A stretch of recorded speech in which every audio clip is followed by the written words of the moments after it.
Mario Isola from his erudite and very logical approach to Pirelli's Formula One tyre programme. Now let's meet the man behind the engineer manager. He doesn't lead what you'd call your normal racing life. Mario, how's the triple header been from your point of view? From my private life, it means private life. Just working. No, I was able to go back to my home for a couple of days after Paul Ricard, because Paul Ricard is not far from Milan, so I was driving Sunday night back home, but obviously Wednesday to Austria.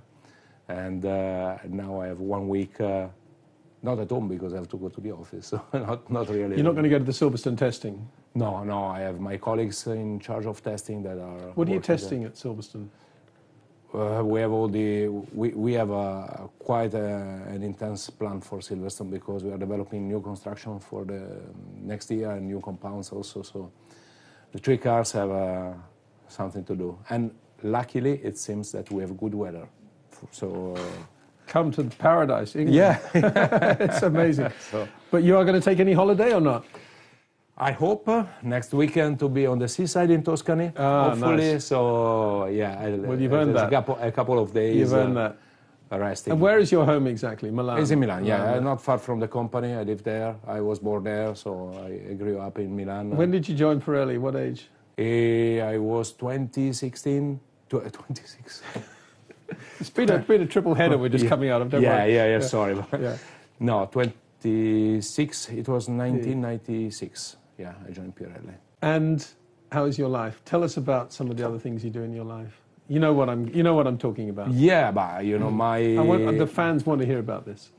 Yeah, but it's now 30 years that I am a volunteer on the ambulance. So I made all the training, and then step by step, now I'm driving ambulances because it's the last step of the training.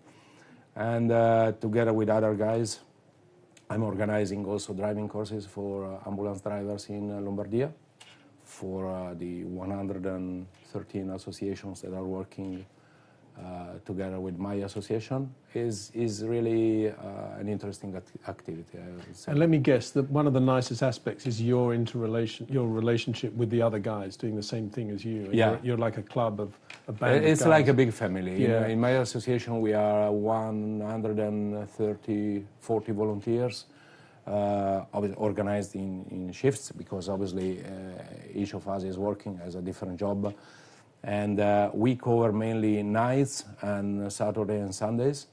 So we have to follow some shifts. For me, it's a bit more difficult with my job. So when I'm available, when I am in Milan, I give my availability and they call me.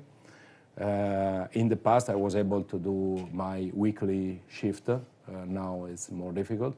But I want to continue because it's really something that is giving you more than what you give to the others. So. Well, there's two things here. One, is there a moment when you think, I just can't do this? I'm so tired. I've done so much traveling. The last thing I feel like doing is the night shift that's coming up tomorrow. Yeah. How do you fight that feeling? It happens. And especially because when you finish your shift, we finish at 5 o'clock in the morning. The last couple of hours are really hard, especially if you have a mission. Oof. You have to go there. You need to be present. You need to be focused. Because when you have a call, you never know what it's the emergency system. So it can be a road accident, it can be somebody with a heart attack, it can be anything. Or maybe simply an old man alone at home that needs some support. Sometimes it happens.